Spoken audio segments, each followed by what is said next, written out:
Allez, salut à toi et bienvenue dans cette nouvelle petite vidéo. Aujourd'hui, je te propose d'installer ça.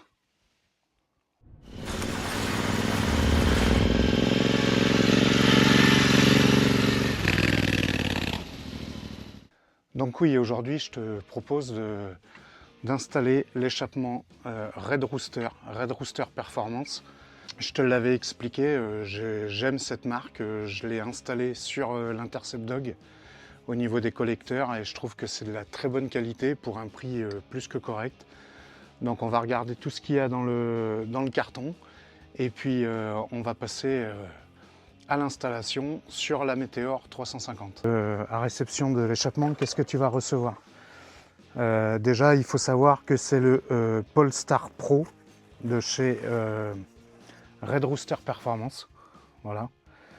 Donc c'est un pot avec une chicane, hein. Donc il est un petit peu plus gros que celui-là d'origine, on va voir tout à l'heure. Mais par contre, je pense qu'on va gagner en poids étant donné qu'on va virer le catalyseur. Dans ce kit Polestar Pro, tu vas retrouver donc le silencieux d'échappement. Donc moi je l'ai pris en noir, hein, puisque l'échappement est noir d'origine. Tu vas retrouver une notice d'installation à l'intérieur. Bon, c'est succinct, c'est en anglais, mais c'est là. Comme on élimine le catalyseur, encore on va voir ça tout à l'heure, tu vas retrouver juste un tube pour faire la liaison donc, et faire sauter le catalyseur. Un tube en acier inox, hein, très bonne finition, hein, les soudures sont propres, voilà, hein, de toute façon c'est Red Rooster, j'ai l'habitude. Tu vas retrouver de la visserie. Donc là tu vas retrouver une patte qui va venir réceptionner l'échappement sur la moto à la place du catalyseur. Et ce qui a été pensé, c'est qu'en fait sur cette série là, je vais te montrer tout à l'heure, le catalyseur c'est un gros bloc et en fait tu as des tampons où la béquille vient taper dessous. Et la béquille centrale vient taper sous le catalyseur donc pour la stopper. Cette pièce là vient en remplacement, en fait on va mettre un tampon ici pour pouvoir stopper. Et je trouve ça très intéressant que Red Rooster ait pensé à ça dans leur kit d'échappement. Là, tu retrouves une patte de fixation, on va voir tout à l'heure où est-ce qu'elle se situe, ainsi que quelques vis, voilà, de la visserie pour pouvoir remettre, sachant que tu peux remettre les caches d'origine sur l'échappement. Tu reçois un petit autocollant 3D, voilà, ce qu'il y a de plus basique, et un porte-clés, ce qu'il y a de plus basique. J'en ai déjà 2 ou 3 comme ça, enfin au moins 2. J'en ai au moins 2. Et l'autocollant, ben voilà. Donc voilà ce qu'on retrouve dans le carton. Donc pour commencer, déjà, on va commencer par enlever les protections de tubes et de silencieux. Donc clé de 10.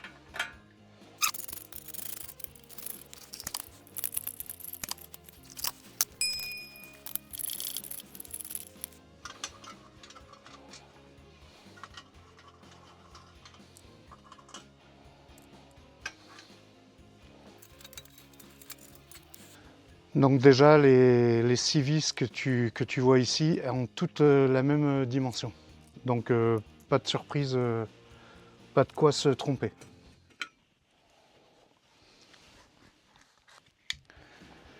Donc maintenant, on va procéder au desserrage du collier ici.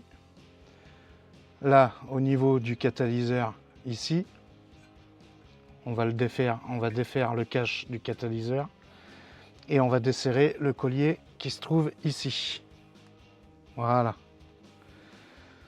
Donc déjà, il faut desserrer tout ça et après on va s'occuper la patte ici. On va commencer par le silencieux. Donc ensuite, avec une clé de 12, on va desserrer le collier de serrage à la base ici et on va desserrer la patte sur le cadre.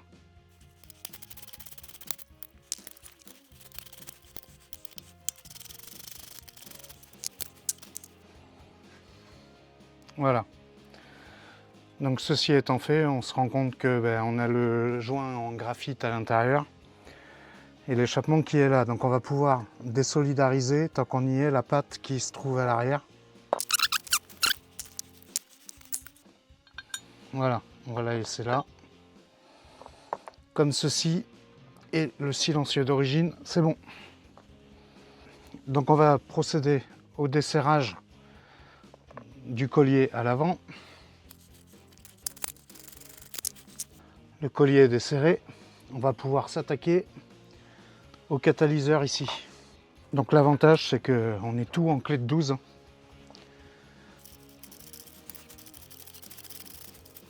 Donc en ayant enlevé la vis qui se trouvait derrière, de l'autre côté du catalyseur, on s'aperçoit qu'il bouge. Voilà. Voilà à quoi ressemble le catalyseur. Donc c'est quand même un beau bébé. Hein. Voilà.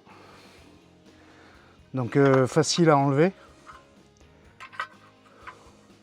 Donc là ça laisse un trou ici bien important et je vais te montrer comment récupérer le caoutchouc. Donc après avoir retiré le catalyseur, sur le catalyseur on va récupérer un tampon qui arrête la béquille, voilà, qu'on va replacer sur la patte qui est fournie avec. Donc maintenant on va pouvoir refixer, on va pouvoir fixer la patte qui nous est fournie avec. Donc là on va pouvoir intégrer le tampon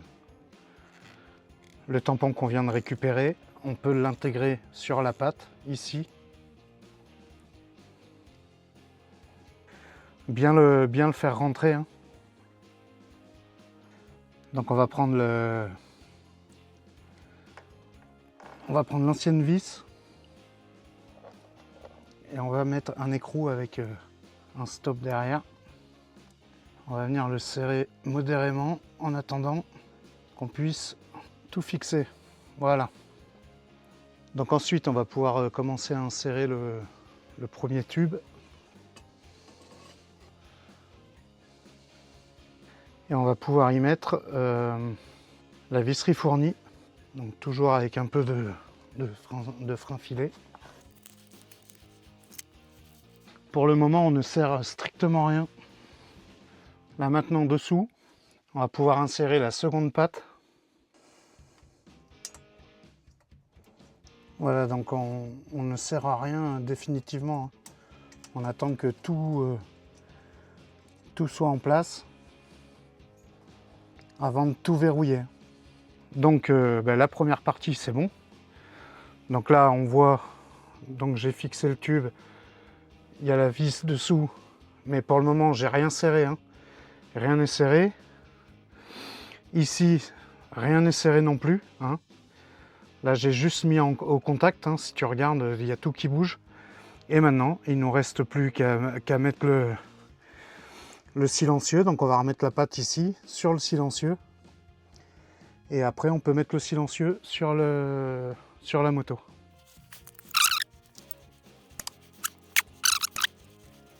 Donc toujours à la clé de 12, hein. C'est ça le côté pratique chez Royal, c'est que 10-12 tu fais beaucoup de choses. Hein.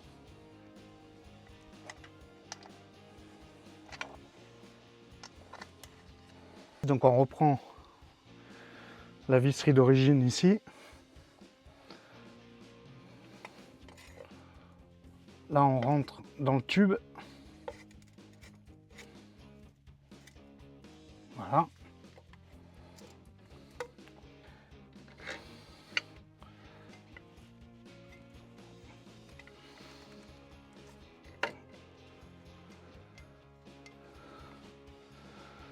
Donc faut pas longtemps hein, quand même pour faire ça. Sache que je suis en train de filmer en plus, donc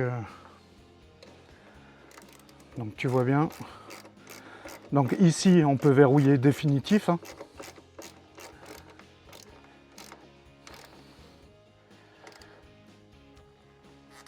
Voilà, ici il est verrouillé comme il faut. Maintenant il n'y a plus qu'à serrer tout l'ensemble. Donc toujours pareil, un petit peu de Loctite.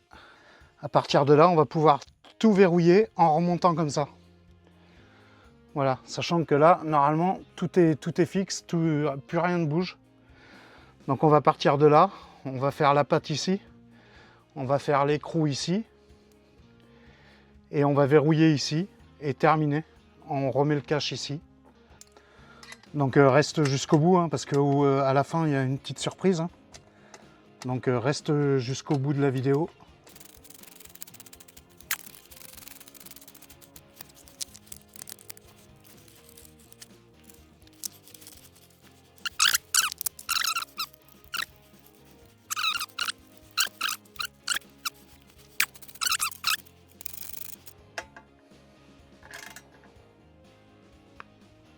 Et voilà.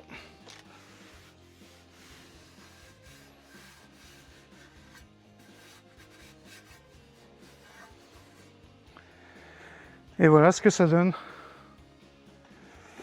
une fois monté. Donc ça lui donne quand même une bonne petite gueule. Hein. Donc ça dénature pas trop, mais par contre, ben là on n'a plus le catalyseur.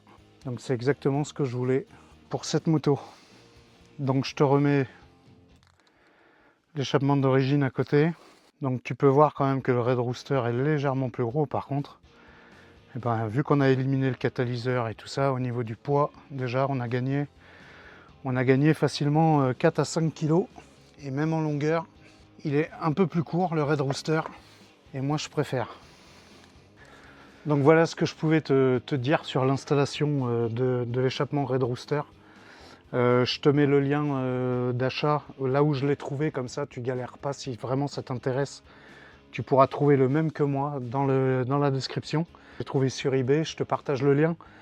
C'est arrivé en une semaine hein, chez moi d'Inde. Donc voilà, tu vois que tout est bien fini, machin. Je vais te faire écouter le son à la fin de la vidéo. Prochaine étape, le Fuel X que j'ai reçu pour la Meteor 350. Donc au niveau de l'agrément, je pense qu'après cette opération, eh bien, on sera pas mal. Donc je te laisse avec le son de l'échappement avant-après. Si cette vidéo t'a plu sur l'installation, tu me lâches un petit like, un petit commentaire. Abonne-toi si ce n'est pas fait pour continuer à suivre les aventures de la Meteor 350. Et en attendant, tu roules cool.